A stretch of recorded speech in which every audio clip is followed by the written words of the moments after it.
Imagine acordar sabendo que, todas as tardes, ao erguer uma xícara de porcelana entre os dedos esbranquiçados pela riqueza, a mulher que se acredita dona de tudo está, sem saber, bebendo algo que a corrói por dentro. Imagine carregar no corpo e na alma a marca de um açoite que não se apaga e transformar essa memória em um relógio paciente, contado em goles de chá às 4 horas. Era assim, em linhas lentas e quase imperceptíveis, que se desenhou o plano que manteve viva a vingança por anos na Fazenda das Flores, no interior de Minas Gerais. Segundo as histórias guardadas na região, elementos datados e nomes exatos podem ser indefinido. A Casa Grande brilhava em dias claros. Pinturas, rendas, prataria que tilintava nos salões como se o som fosse suficiente para calar a inquietude de uma ordem social construída sobre corpos alheios. Ao redor, as senzalas funcionavam como o lado oculto dessa opulência. Sombra, silêncio, o cheiro de madeira velha e de comida que sempre chegava tarde demais. Entre esses mundos, vivia Benedita. Era baixa, de mãos largas, uma cozinheira que conhecia o tempo dos fogões e dos fornos, como se conhecesse a própria respiração. Tinha uma filha, Maria, menina de 14 anos, que trazia no rosto a pressa de crescer e o medo de quem aprende cedo demais o que significa ser propriedade. Dona Isabel, a sinhá, era o tipo de mulher cuja autoridade não precisava de palavras longas. Chegava com passos firmes, gosto por vestidos finos e uma exigência implacável. As visitas notavam as cortinas comportadas, o serviço impecável e saíam com a sensação, talvez nem sempre articulada, de que ali tudo estava no lugar. Ninguém, entre os senhores que sorriam junto à mesa, parecia olhar para a costura do desastre sob os móveis. A violência, quando acontecia, era naturalizada. A punição, uma parte do cotidiano que se justificava pela ordem. Aquele almoço foi, para quem assistiu de fora, mais uma tarde elegante. Havia música baixa vindo da sala e conversas amenas. Para Benedita, era o fim de um dia de trabalho. A louça devagar lavada, os últimos feijões escorrendo no escorredor de madeira. Para Maria, era uma prova de que a casa podia engolir seu corpo e ainda assim exigir mais fidalguia do que ela podia emprestar. O que mudou tudo foi uma palavra que saiu curta demais da boca da sinhá. Ou talvez do capricho de alguém que queria demonstrar poder naquela mesa, e a ordem de punir em público. O chicote caiu, e a cena que se seguiu marcou mais do que a pele de uma menina. Os golpes foram dados diante da meninada, diante dos convidados que mastigavam o pudim e fingiam não ver. A contagem ficou impressa na memória de quem presenciou. 50 chibatadas. A marca na carne, o som do couro rasgando a pele, o rosto pálido de Maria, enquanto tentava proteger o ventre com os braços. Tudo aquilo fez o vidro do salão vibrar com um tipo de horror que a riqueza jamais conseguiu amansar. A menina quase morreu ali mesmo. Sangue, confusão, lenços nervosos. Benedita presenciou cada detalhe com um silêncio que era mais profundo que a dor. Olhava a filha sangrar e sentia a máquina inteira da casa moendo seus ossos. Promessa é coisa que nasce no limite. Algumas prometem a Deus, outras prometem em voz baixa, sozinhas com a noite. Benedita fez uma promessa que não cabia em oração. Não era promessa de fuga, nem de entrega das contas a um tribunal humano. Era promessa de retribuição lenta, insistente, como se transformasse a paciência em uma arma.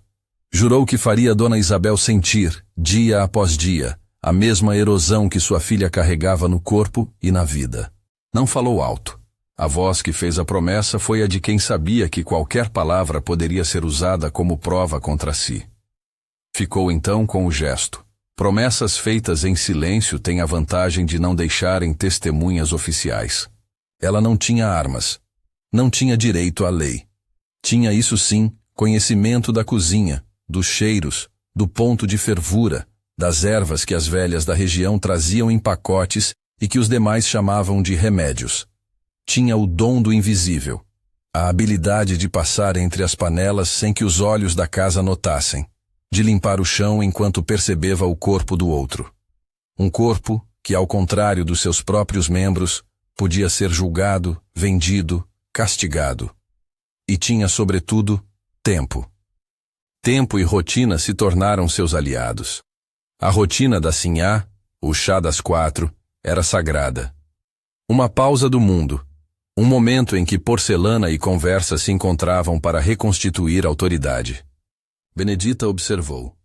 Observou o relógio de parede, as sombras que se inclinavam sobre a mesa, a maneira como a Sinhá enrolava os dedos na alça da xícara antes de levar o líquido à boca. Observou o cuidado com que as visitas eram servidas primeiro e a forma com que Dona Isabel fazia um gesto de aprovação, como se cada gole afirmasse mais sua posição. O chá das 16 horas era repetição. Repetição cria hábito. Hábito cria previsibilidade. Previsibilidade abre frestas. Foi nesse fôlego mínimo que Benedita começou a operar seu plano, não com fúria imediata, mas com uma paciência que parecia não ter pressa. Cada tarde, uma pequena decisão. Cada decisão, uma marcha. Houve, claro, o medo. Imaginar que a punição poderia recair sobre si, que a descoberta poderia significar encara a senzala em chamas, ou o açoite direcionado a seu próprio corpo, era pensar em permanentes perdas. Mas a dor da filha havia invertido algo. Onde antes havia temor por si, agora havia uma resistência que pedia passagem.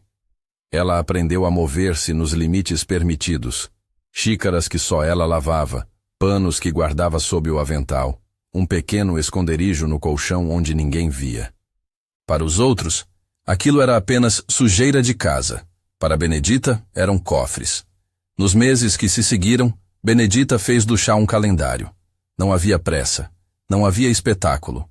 Cada gesto precisava ser invisível, natural. Ao preparar a bebida, usava as mesmas panelas, as mesmas mãos, o mesmo cuidado com a temperatura. O que mudava era imperceptível ao olhar de quem não queria ver.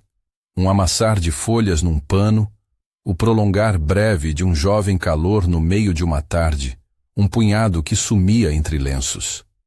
Não se trata aqui de descrevê-lo em detalhe técnico, e certamente não cabe fazê-lo, mas de registrar que o processo foi lento, metódico, ritualizado. Eram 3 meses de observação, planejamento e pequenos ensaios. 3 meses em que Benedita aprendeu a interpretar os sinais do corpo da Sinhá e a medir o silêncio das conversas. O cheiro que dominava a pequena área de trabalho de Benedita era uma mistura de madeira, chá e algo mais. O amargor das plantas secas que ela guardava em pacotes de tecido. As mãos, antes calejadas pelo calor e pelo pesado, começaram a se acostumar a movimentos que ninguém via como suspeitos. Em noites de lua, ela subia ao telhado, não para contemplar horizontes, mas para ouvir a casa de cima, para conhecer os rumores que vinham por trás das janelas. Aprendeu também as rotinas dos outros, o capataz que sempre chegava às 5, a visita que às vezes pousava mais cedo, a criada que deixava a sala por poucos minutos quando a conversa se tornava densamente masculina. Toda essa cartografia social era relevante. Era assim que se escolhiam os momentos em que um complemento passaria despercebido. Chegou o primeiro dia de teste. A Sinhá tomou seu chá, como sempre, com a postura de quem não está à espera de surpresas. Nas horas seguintes, algo pequeno mudou. Um suspiro mais longo, um olhar que demorava a se recompor diante do espelho. Para os olhos leigos, podia ser cansaço. Para os médicos que foram chamados depois, porque a casa, com seus aplausos e aparências, não permite nunca que a doença seja tratada por médicos humildes, foi o início de um diagnóstico que confundirá a causa com efeitos naturais ou com males da idade. Médicos naquela época viam sintomas e traçavam histórias conforme lhes convinha. Emagrecimento, fraqueza, humor alterado. O que não estavam preparados para encontrar era uma causa invisível que consumia por dentro. Os sintomas, quando apareceram, chegaram como vozes tímidas antes de um coro. Primeiro, um cansaço que não sumia com repouso. Depois, episódios de dores que variavam de intensidade, como se a pele e os órgãos se lembrassem de feridas velhas. Uma palidez que escurecia parte do brilho habitual do rosto da senhora, seguido de momentos em que a cor amarelava sutilmente. Havia sangramentos esporádicos, que assustaram a família, e noites em que Dona Isabel suava em lençóis de seda, como se o corpo tentasse expulsar algo que a razão não compreendia. Cada visita do médico resultava em receitas de repouso e dietas, em compressas e em remédios que, para o observador desatento, pareciam destinados a um mal comum. Para Benedita, cada sintoma era uma confirmação, mas também uma lição. A vingança ainda precisava de paciência. Onde o sofrimento era ruidoso, a atenção se voltava. Onde este se fazia sutil, passava despercebido. A cozinheira aprendeu a dosar, não em medidas técnicas que eu relatar por respeito às vidas, mas em intuição, um esforço mínimo para que a alteração parecesse parte da decadência natural que o corpo de uma mulher velha poderia viver. Não é a intenção deste relato ensinar métodos, é antes mapear a lógica de uma resistência que encontrou na invisibilidade o seu terreno fértil. Os segredos que correm entre paredes não costumam deixar rastro visível. Eles se alojam na memória das pessoas que servem, limpam e observam. Entre as escravizadas da fazenda, Benedita tornou-se, sem alarde, centro de um laço que misturava medo e admiração. Havia quem temesse a rapidez com que as coisas mudavam, e havia quem, na conversa baixa da cozinha, sussurrasse um reconhecimento, que a punibilidade daquele crime, de reduzir uma criança ao sangue, precisava de algum modo encontrar resposta. Era uma conversa contida, porque a lei e a violência do dono da casa transformavam qualquer palavra em risco. Ainda assim, nos intervalos do trabalho, nas primeiras horas da madrugada, as mulheres compartilhavam memórias de castigos sofridos, cantos de resistência e instruções de como esconder um pano, como amarrar uma cesta, como cuidar de uma ferida para que não se notasse que havia sido causada por violência física. A elite reagia como sempre, com surpresa falsa, com orações que tapavam omissões. O luto inicial de amigos e conhecidos foi performático. Se esconderam atrás de lenços e discursos sobre fragilidade humana. Ninguém interrogou profundamente a casa sobre o que havia acontecido com Maria. A punição foi aceita, como se a ordem que a justificara fosse legítima e, portanto, fora do escrutínio moral. Quando, gradualmente, a saúde de Dona Isabel começou a declinar, falava-se em causas naturais, em enfermidades que afetam as senhoras. Médicos foram chamados, atestados foram assinados, e a burocracia da morte foi preparada como se a vida da sinhá fosse um bem intocado pela sujeira do cotidiano. E ali, no silêncio das rotinas, Benedita continuava. Não era animada por sadismo. Era sustentada por uma forma de justiça que, embora privada, respondia a uma violência pública. A ambiguidade moral era palpável. Vingança que mata, mesmo não diretamente, é ainda violência. Porém, no contexto da casa, do chicote e da impunidade, as opções eram limitadas. A narrativa não quer justificar o ato, nem transformá-lo em exemplo. Quer antes expor a aridez do cenário em que uma mãe viu-se sem alternativas plausíveis de reparação. A história atravessa a linha tênue entre entendimento empático e condenação moral, e exige do ouvinte essa atenção. Com o passar das semanas, a saúde de Dona Isabel oscilava. Havia dias em que o semblante reclamava com mais força, noites em que as visitas eram interrompidas por convulsões de tosse ou por um pálido desmaio no leito de cetim.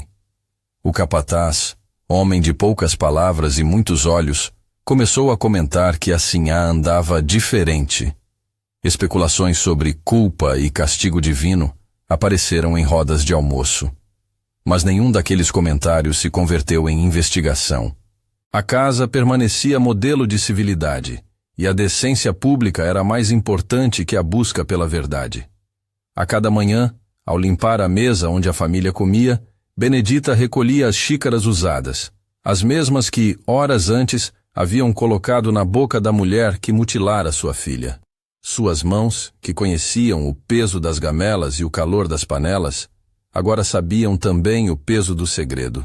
Quando Maria, ainda marcada, cuidava do corpo que tremia por dentro das lembranças, Benedita se lembrava de que a sua promessa havia virado rotina. Não havia felicidade nisso. Havia um objetivo meticuloso, e sob o objetivo, a dor que o criou. Era uma resistência modelada pela necessidade, construída em lapsos cotidianos que pareciam, para quem não sabia, absolutamente banais. Os dias se dobravam uns sobre os outros. 3 meses haviam passado desde a chibatada. 3 meses de preparação, de pequenos testes e de ajustes. Ao mesmo tempo, havia o medo de uma descoberta que poderia arrastar para a cova não apenas Benedita, mas a filha e muitas outras vidas. A possibilidade de que aquilo acabasse em sangria pública era real. Por isso, a invisibilidade era tudo. O que para alguns parecia coincidência, uma mulher que envelhecia e adoecia, para outros começava a parecer um padrão. Mas padrão é uma palavra que exige interpretação. E a interpretação naquele mundo dependia inteiramente de quem tinha prestígio para falar. Quando a doença adquiriu força mais decisiva, a casa acionou suas rotinas de defesa. Médicos repetiam diagnósticos vagos, parentes enviavam cartas de condolências, e a elite fazia o que sempre fez diante da fragilidade alheia, propunha um luto perfeito. As visitas diminuíram com o tempo, porque a doença não se coadunava com a necessidade de ostentação. O que deveria, em outra ordem de coisas, provocar investigação, aí não mereceu mais do que suspeitas discretas. Mas a verdade que Benedita carregava não precisava da autoridade de um exame médico para existir. Existia nas marcas que a menina não conseguia esconder, no olhar que a mãe não deixava morrer. Era instalada no silêncio de pessoas para quem tocar em certos assuntos equivalia a tocar nas próprias estruturas. E à medida que a situação da Sinhá piorava, uma pergunta insistia em permear a mente de quem observava à distância. O que é justiça quando o sistema que suporta a violência é o mesmo que impede sua reparação? Se essa história está tocando algo em você, uma pergunta, uma indignação, uma vontade de ouvir mais sobre as narrativas que o tempo tenta apagar, se inscreva no canal. Aqui contamos histórias que foram silenciadas, e queremos trazer à luz lembranças que merecem ser escutadas. Depois do primeiro trimestre, os eventos começaram a se encadear com mais intensidade. Havia noites em que a Sinhá acordava gritando, sem que ninguém pudesse entender exatamente a razão. Havia outras em que adormecia, como se o corpo tivesse abandonado a sua noção de equilíbrio. Médicos locais, figuras de autoridade com suas certezas prontas, recomendaram repouso, mudanças de dieta, banhos de leite e compressas que, mais do que tratar, simbolizavam cuidado social. Investigações formais? Não houve, pelo menos nenhuma registrada que tenha chegado aos arquivos oficiais. O que sabemos a esse respeito é, muitas vezes, produto de relatos guardados em vozes da comunidade, e por isso, alguns pormenores são melhor entendidos como memórias orais, indefinido. Enquanto isso, Benedita seguiu na sua função de cozinheira, de mãe, de guardiã de segredos. Às vezes, de madrugada, sentava-se à beira do fogo e repetia o nome de sua filha, como se isso fosse um sinal de que a promessa seguia válida. Maria, por sua vez, crescia entre o cuidado materno e a sombra do que havia acontecido. As cicatrizes no corpo tornaram-se metáforas ao mesmo tempo de castigo e de resistência. Marcas que lembravam o mundo de que havia custos para existir naquele lugar. Os dias de trabalho na cozinha foram, para Benedita, um palco de concentração. Havia que lavar, cortar, temperar, e havia que observar, sem ser vista. No início, poucos notaram algo estranho. Os serviçais aprendem a não perguntar demais. Os homens que passavam pela casa, ocupados com seus negócios e sua fala alta, preferiam ignorar certos detalhes. A invisibilidade que mantinha Benedita sic steta, como se preservasse um segredo embaixo da língua, também a protegia. Mas a casa não é um organismo estático. Ela pulsa, muda, acusa. Ao cabo de meses, as vozes começaram a se perguntar se não havia, afinal, algo além da decrepitude natural. E então, em um desses dias comuns, a Sinhá reclamou com mais força. Medo e preocupação se misturaram na casa. Reuniões familiares pequenas aconteceram em quartos com cortinas fechadas. As palavras ditas nessas conversas só saíam para os criados sob ordens diretas. O nome de Benedita jamais foi pronunciar nos salões onde se escreviam as versões oficiais. Para os que eram servos, restava observar as reações, cuidar das rotinas e manter a atenção em seus corpos, como se cada movimento pudesse ser um indício. Aquele foi o momento em que a história começou a se dividir entre o que a casa reconhecia e o que a cozinha sabia. Havia uma realidade pública, polida e pronta para todos, e uma realidade íntima, feita de segredos sujos e de reparações possíveis apenas no silêncio. Benedita caminhava nesse limiar todos os dias. Servia à mesa com mãos firmes, lavava as xícaras, olhava a mãe de sua filha e repetia, mentalmente, o juramento que havia feito. A vingança não era espetáculo. Era um calendário de pequenas violações contra uma mulher que, até então, tinha espalhado violência com a mesma naturalidade com que distribuía ordens. E ninguém poderia imaginar que aquele ritual era uma sentença reescrita gota a gota. Ainda havia muito caminho pela frente, consultas que não sanavam, noites que não passavam e uma progressão que se alimentava da inércia das instituições que, por interesses e conveniências, preferiam não ver. Mais tarde, ao olhar para trás, alguns diriam que a morte da Sinhá chegara como consequência natural de uma vida difícil. Outros, que havia sido claro o efeito de ações humanas deliberadas. O que permanece incontornável é que, por anos, a rotina da xícara de chá, às 4 horas, ocultou um plano que, por sua própria natureza, só podia prosperar na escuridão do costume. Na cozinha, entre o barulho dos talheres e o murmúrio das panelas, Benedita guardava também pequenos vestígios de humanidade. Um pedaço de pão resguardado para Maria, uma palavra afetuosa sussurrada quando o dia mais pesado terminava. Resistência e cuidado, naquela geografia moral, andavam juntos. A mulher que deu início à sequência que iria consumir lentamente a Sinhá nunca perdeu a capacidade de cuidar de sua filha, nem a disposição de ensinar às mais novas que sobre a violência existem caminhos que não estão na lei escrita, mas na alma e nas escolhas dolorosas que ela exige. E era só o começo. As pequenas reações na saúde de Dona Isabel se acumulavam, e a casa começava a se reorganizar ao redor daquela fragilidade. Para muitos, as razões eram naturais. Para alguns, havia um cheiro de conspiração. Para Benedita, havia um cumprimento frio de promessa. Mas a história ainda precisava se desdobrar. Médicos a consultar, diagnósticos que se contradiziam, conversas na sala que tentavam explicar o inexplicável.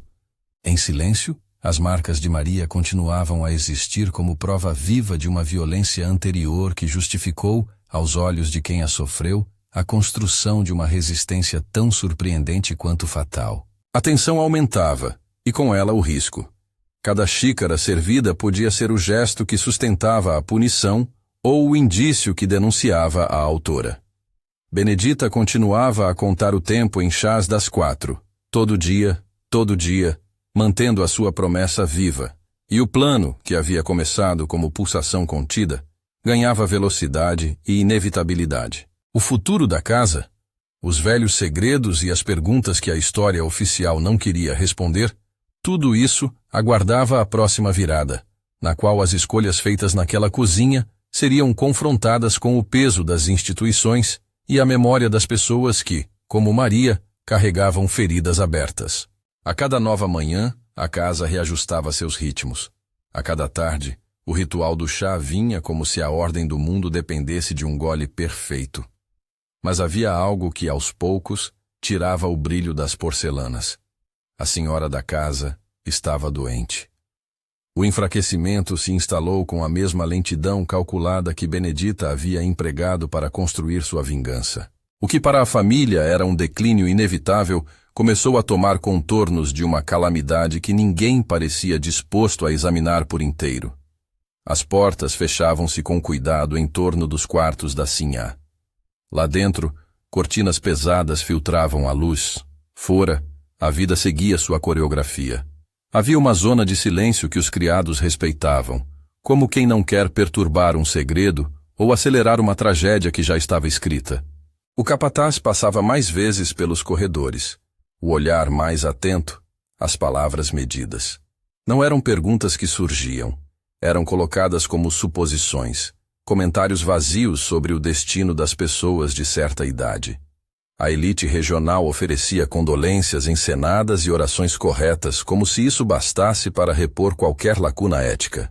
Os médicos iam e vinham com cadernos de capa dura e anotações eloquentes, faziam exames de rotina, pediam repouso, receitavam chás e banhos, o mesmo gesto de quem quer manter o prestígio do diagnóstico, não inverter as causas. Em reuniões discretas, parentes ponderavam. Talvez seja a idade. Talvez muita tensão. Tratavam o corpo que adoecia como um objeto que se desgastara por uso excessivo. Não houve curiosidade suficiente para desmontar a superfície. Não se procurou o que se escondia atrás das pequenas coincidências que, juntas, formavam um padrão. E foi nesse vazio institucional que a doença progrediu. Oscilações, interjeições de dor, episódios que se agravavam e depois cediam. As noites eram as mais cruéis. Donas de casa que antes comandavam refeições e festas, agora tinham de suportar motoras de desespero silencioso, respirações entrecortadas, sussurros, lençóis molhados de suor. Havia também momentos em que Dona Isabel recobrava a compostura, um gesto melodramático de quem não queria ceder seu lugar. Esses intervalos confundiam os observadores. Confundiam também, por um tempo, as certezas médicas. A situação perdeu, aos poucos, a forma de segredo estritamente privado. Comentários começaram a se espalhar pela vila. Uns diziam que havia misericórdia divina, outros falavam em castigo do destino. Entre os empregados, cresceu a inquietação. Pequenos sinais de suspeita. Perguntas sussurradas sobre o que explicava aquele desgaste. Mas ninguém tinha autoridade para levantar acusações. E mais do que isso, a vida inteira ali fora desenhada para que olhos vigilantes não chegassem onde os serviçais andavam. A própria invisibilidade de Benedita era a sua proteção e a sua prisão. Houve momentos de perigo real. Certa tarde, quando uma visita inesperada interrompeu a rotina, Benedita sentiu a ameaça da descoberta mais próxima do que até então. A sinhá, em um acesso de fraqueza, deixou cair a xícara antes que a tia que viera de longe tivesse tomado a última conversa. O barulho que a porcelana fez parecia algo trivial, mas a pequena cena forçou Benedita a agir com uma calma que não era natural. Recolher os cacos, o gesto de limpar, simular surpresa. O capataz lançou-lhe um olhar mais comprido que o costume e murmurou algo sobre trapos mal servidos. Benedita respondeu com uma reverência, e na sua cabeça o tempo era um nó apertado. Um nó que podia se desfazer em qualquer momento de descuido. Esse risco, contudo, não a deteve. A paciência continuou a ser a sua ferramenta. O plano que parecia surpreendente para quem apenas ouviria a história no futuro era, para ela, uma lógica construída entre medo e necessidade. Não havia prazer nas ações. Havia apenas uma convicção obstinada de que, diante da incapacidade do sistema em punir quem infligira tanta dor à sua filha, algo precisava igualar a balança de maneira que não colocasse a família em perigo imediato. Era uma justiça improvisada, nascida do desespero e da impossibilidade de buscar reparações públicas. Com o passar do tempo, as linhas do diagnóstico começaram a se multiplicar, contraditórias e fragmentadas. Um médico falava em problemas hepáticos, outro sugeria efeitos de uma vida sedentária. As palavras mudavam como quem tenta preencher com retórica o que não entende. Na prática, a casa tratava a doente com pompa e cuidados, mas sem questionar as origens do mal que a consumia. Imponderáveis, portanto, governavam o cotidiano, cuidados formais que disfarçavam o que acontecia por dentro. E então veio a fase em que a doença era, aos olhos de todos, evidente demais para ser ignorada. Os gestos que antes eram minimizados passaram a marcar a rotina de forma definitiva. A sinhá já não levantava com facilidade. A voz ia se esmorecendo e a pele perdia o brilho. As visitas raras, as damas que antes se exibiam com joias reluzentes, agora evitavam os corredores longos. A casa, sempre tão zelosa em manter aparências, começou a recolher-se em luto preventivo. Havia uma pressa em organizar lenços, em escolher o que se mostraria ao público. A morte, essa possibilidade agora real, era tratada como um evento a ser encenado com decoro. Quando Dona Isabel finalmente morreu, não houve choque. Houve um conjunto de reações ensaiadas. O corpo foi velado em um quarto voltado para o lado sul, como convinha. Pedras de cal foram espalhadas pelo jardim e parentes apareceram com rostos que se esforçavam para expressar dor contida. Havia lágrimas, é claro, mas elas se misturavam a sopros de vitória silenciosa de quem ganhava poder com o luto alheio. Uma contradição que a sociedade daquela época aceitava sem o desconforto que hoje talvez nos causasse estranhamento. Os atestados foram assinados. A burocracia invadiu a cena final com a frieza das tradições. Papéis, carimbos, criados que providenciavam o transporte adequado. O enterro reuniu a elite local em trajes escuros. Canções formais preencharam o ar. Pouco se falou na cerimônia sobre os atos que antes haviam caracterizado a vida da sinhá. Alguns, retrospectivamente, justificaram seus comportamentos como produto de época e hierarquia social. Outros preferiram a compaixão curta e sempre conveniente. A violência que ela praticara sobre Maria foi, como muitas outras histórias, reduzida a sussurros entre quem não se sentia seguro para afirmar o óbvio. No dia do funeral, Benedita esteve ali, mas sempre nas bordas da cena pública. Havia uma sombra em sua postura. Não era vitória explícita, nem remorso aberto. Era o resultado de uma vida que buscara um tipo de reparação que as leis humanas negaram. Aparecer em público poderia ser perigoso, e a visibilidade era uma moeda que ela não podia gastar sem pensar nas consequências. Por isso permaneceu com os outros criados, com a cabeça baixa, observando como a cidade consumia o espetáculo do luto, sem jamais reconhecer os fios que o haviam tecido. A morte da sinhá não trouxe investigação. Não houve inquérito que vasculhasse as contradições. Não houve questionamento judicial. Pelo menos nenhum registrado que tenha sobrevivido até os arquivos que hoje consultamos. Se houve alguma apuração discreta, ela foi feita na mesa dos parentes e seu eco se perdeu nas justificativas por escrito, nas notas de padaria que os senhores distribuíam com frieza.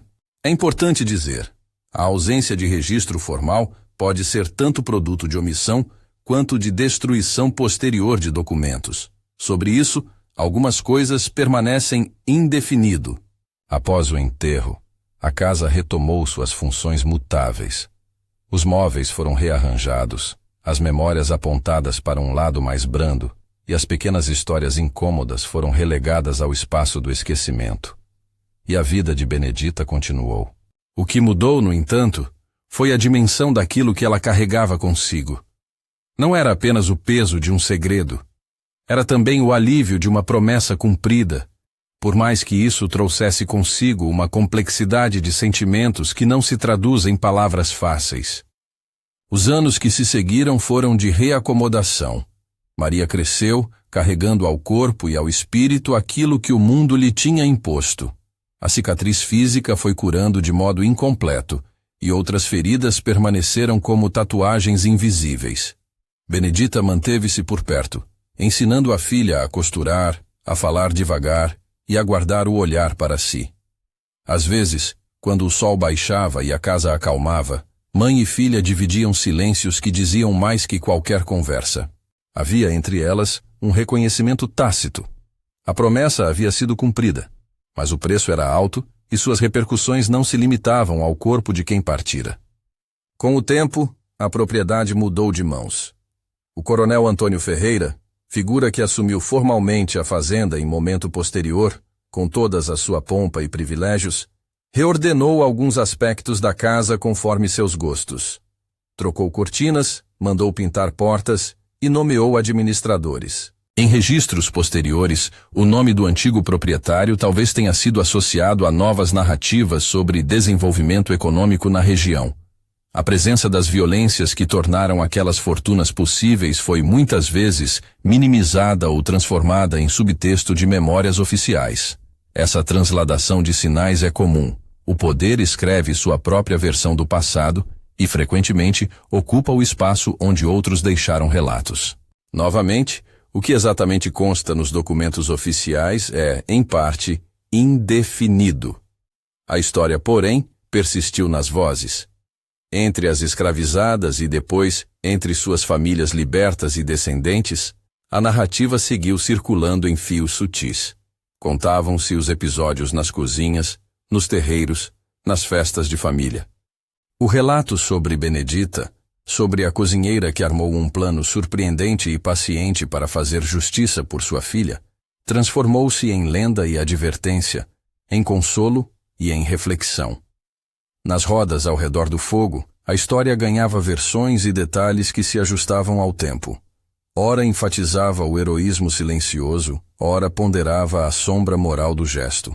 O que não se perdia era a sensação de que algo acontecera ali que explicava, em pequena escala, como as pessoas procuravam equilibrar balanças quando o Estado não as amparava. Décadas depois, quando as pressões sociais começaram a demandar reconhecimento de outras vozes, alguns historiadores locais e visitantes curiosos buscaram as memórias da região.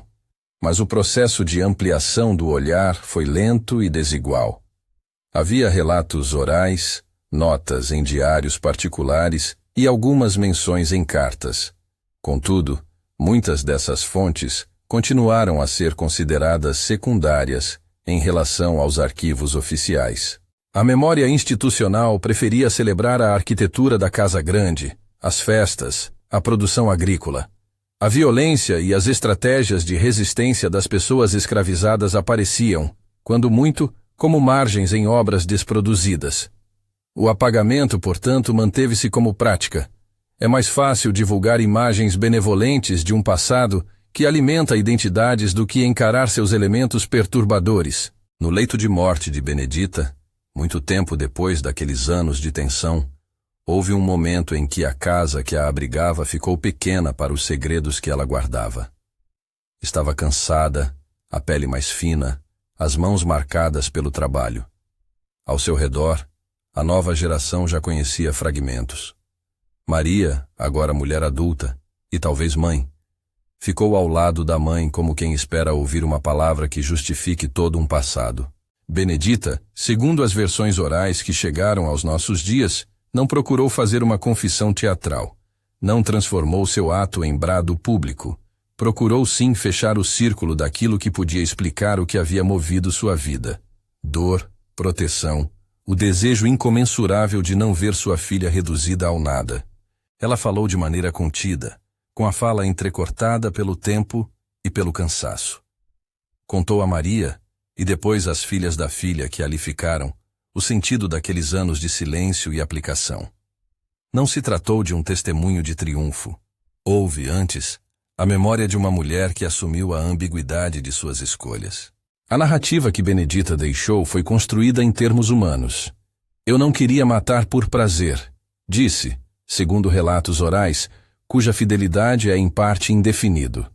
Eu queria que ela sentisse o que minha filha sentira. Não houve celebração. Houve, isso sim, um entrelaçar de justificativa e arrependimento. Aquela confissão não livrou-a da culpa nem a revestiu de heroísmo incontroverso. Colocou tudo numa luz difícil, expôs a dor que moveu sua mão e a falta de alternativas que a história frequentemente impõe aos oprimidos. A família ouviu, e algumas pessoas choraram, outras permaneceram em silêncio. Para os descendentes, a história virou parte de um legado que precisava ser contado com cuidado. Não como modelo a ser imitado, mas como testemunho do que a violência é capaz de produzir quando se nega acesso à justiça. E do outro lado, nos corredores do poder local, ninguém fez questão de transformar aquele momento em um debate público. A confissão de uma velha criada permaneceu, em grande medida, nos limites da comunidade que conhecia o peso das memórias. O que se observou, com o passar do tempo, foi uma duplicidade de memórias. As versões oficiais que celebravam a arquitetura, os nomes dos senhores e a prosperidade, e as vozes populares que insistiam em lembrar das dores e dos gestos de resistência. Algumas crianças, Ao visitar a casa que anos depois seria rótulo de um turismo histórico, indefinido quanto à data exata da transformação, perguntavam sobre as razões das marcas das tábuas, os sinais nas portas, a presença de relíquias que não combinavam com o brilho das salas principais. Os guias, em muitas ocasiões, preferiam falar do mobiliário importado, da pilha de livros e das viagens do coronel. A sujeira da história, as cicatrizes humanas, permaneciam em um segundo plano, quando não eram simplesmente silenciadas. Há uma força narrativa no esquecimento. Aquilo que não é dito passa a ser ilusão de que nada houve. Mas o contrário também é verdade. As memórias guardadas em conversas simples, nos terreiros, nas cozinhas, resistem. Elas tornam-se matéria de histórias que, por vezes, inspiram pesquisas posteriores, podem aparecer em trabalhos de estudantes e, eventualmente, em exposições que tentam retificar aquilo que foi omitido. Esse processo de resgate é demorado e exige esforço político e intelectual. No caso desta história, alguns detalhes permanecem sem comprovação documental e, por isso, a historicidade de certas afirmações é indefinido. Ainda assim, a essência do relato, uma cozinheira que, diante da violência impune, organizou um plano lento para retribuir a dor infligida à sua filha, circulou como memória e deixou marcas nas gerações seguintes. A narrativa sobre Benedita coloca questões que não são fáceis de responder. Podemos, por exemplo, pensar na justiça. O que é justiça quando as instituições falham? Que limites a moral impõe a quem foi sistematicamente negada a proteção de um sistema legal? Há quem veja sua ação como um ato de vingança condenável. Há quem a veja como uma resposta compreensível à ausência de qualquer outro recurso. A história, portanto, não pede que se concorde com suas escolhas. Pede antes que se entenda a intensidade do cenário que as produziu. Também nos interpela a memória coletiva. Como as sociedades escolhem o que lembrar e o que apagar? Por que certos episódios de violência, mesmo quando públicos, ficam para sempre nas sombras das narrativas dominantes? A Casa Grande, que hoje pode ser visitada por turistas que elogiam seus acabamentos, muitas vezes ignora em seus roteiros a dor que a sustentou. E a omissão é também forma de violência. A invisibilidade das vítimas e a relativização das suas histórias perdem-se na lenda da prosperidade. O plano de Benedita foi, sem dúvida, surpreendente. Uma estratégia de resistência que operou no cotidiano, no repetido, no aparentemente inócuo e que durou anos, todo dia, às 4 horas, como se o tempo da vingança obedecesse a um relógio doméstico. Foi uma ação que utilizou a própria invisibilidade que a escravidão impunha como modo de operar. Isso nos leva a pensar que, em contextos de dominação, as formas de luta podem assumir contornos inesperados, por vezes moralmente complexos, por vezes condenáveis. A análise tem de ser feita com cuidado. Entender não é absolver. Olhar para esse passado sem maniqueísmos é tarefa necessária para compreender as contradições de uma sociedade que por muito tempo naturalizou a desigualdade. No fim, o que resta é a palavra. A história de Benedita circula nas bocas de quem quer que a conte como advertência e memória. Para alguns, ela é símbolo de resistência. Para outros, o emblema da ambiguidade moral gerada por um sistema opressor. E para a historiografia, a sua narrativa coloca desafios de método e ética. Como resgatar vozes silenciadas sem reduzi-las a mitos, sem, ao mesmo tempo, esquecer as vítimas que também sofreram em suas mãos?